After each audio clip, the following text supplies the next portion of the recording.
The only reason she's saying no, don't do it, is because she doesn't want me to spend the money, but it's nothing, so.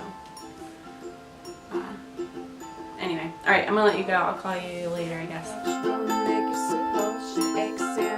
I'm Angela Francis. I live in New York. I grew up in Austin, Texas, and I am a stripper so far.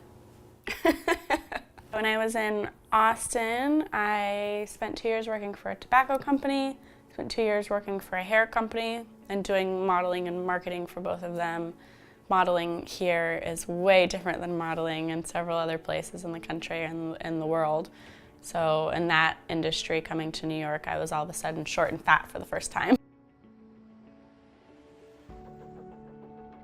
I didn't know what I was doing at first. I went in for an interview to be like a bottle service or some door girl or a bartender, and I was introduced to this private club here in New York that isn't a strip club, but technically I guess you'd call it a floating lap dance bar. And so they had an area where it was just people drinking and hanging out, and then they had an area where you'd go and you'd get or give lap dances. And I remember me, just like the thousands of other girls that have been through that club and similar clubs, you walk in and you're like, nope, not doing it, bye. But everyone that worked there was cool and super supportive and reiterated that you don't have to do anything that you don't want to do. And I lived that up for a very long time. Yeah, I would sit and talk with people. I wouldn't let people touch me. I wouldn't dance for them even. I would just sit and spend time with somebody, which I'm extremely comfortable with and I enjoy thoroughly. And then slowly, as time went on, it was probably 6 months in before I gave my first proper dance. And I wouldn't take my clothes off, still. And I was supported the entire way. Somebody said it really well last night. I asked him why he was here. He just simply replied, of course, because of the money. He makes so much more money here than any other city.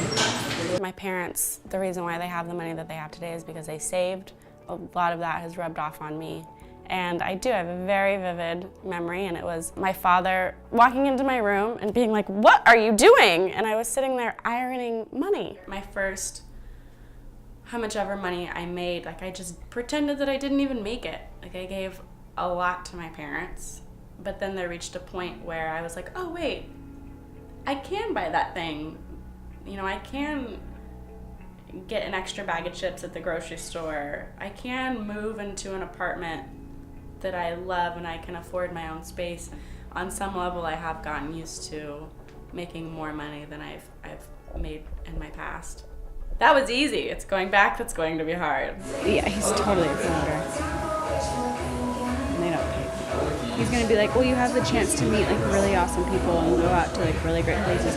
Plus you'll get to drink for free. I hate when, whatever, I don't like alcohol, so I guess that's easy for me to say, but still. I have a number, and as long as I'm making over that number, it's worth my time.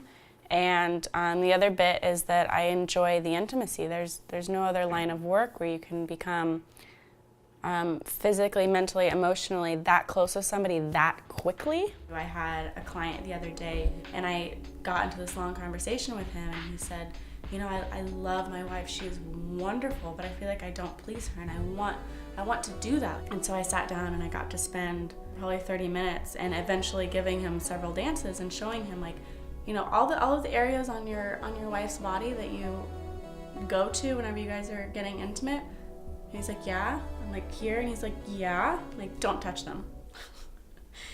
and then I showed him, you know, all of these other areas that women especially, but men too, enjoy.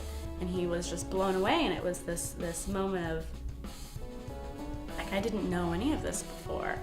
You know, and he wouldn't have known that, not having met me that day in that moment. My goal is always to make people fall in love with me. I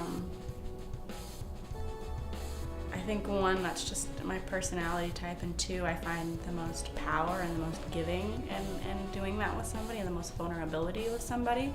So I hear quite frequently that like people feel a real connection, or that something's more, and do I feel that? And they know that it's not proper, but would I mind like meeting them outside of the club? And I have to sit back and remind them, you know, like what we have is here and now, doesn't translate outside of these walls, and you're wonderful, and I would love to see you again. But this is where it is, and this is what it is. Like, I've had crushes on guys before, but I can understand that it's all very separate. I was with this man who I loved dearly, and he knew from the very first day where I worked and what I did. Like, he knew everything and knew that there wasn't a threat anywhere to our relationship or to him or to me or to my body or to his body. And still, over time, he got more possessive and more like, I don't want you to do this, I want you to be better for yourself, which is wonderful, yes, of course. But at the same time, okay, but if this is what I choose to do and you don't want to support me, then, you know, what's after that?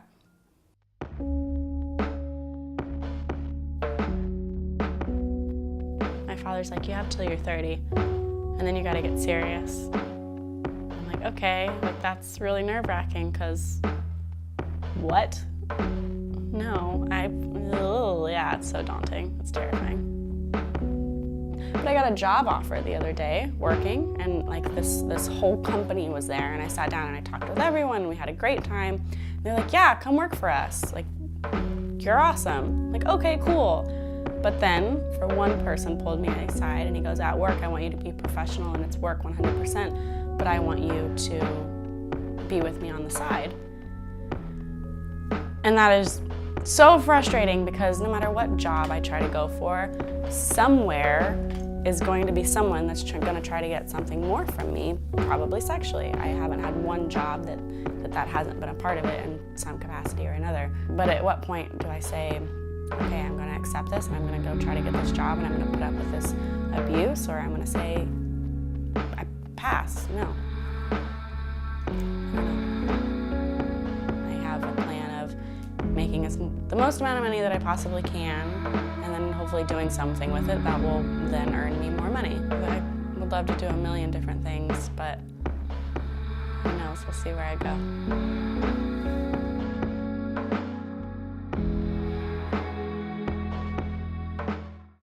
So this is some of my art. This is, it's called Post-it Note Confessions, and I hope to one day put something like this up for everyone to just like make a confession or tell a secret that if you told your therapist, they would cock their head to the side and be like, let's talk about that.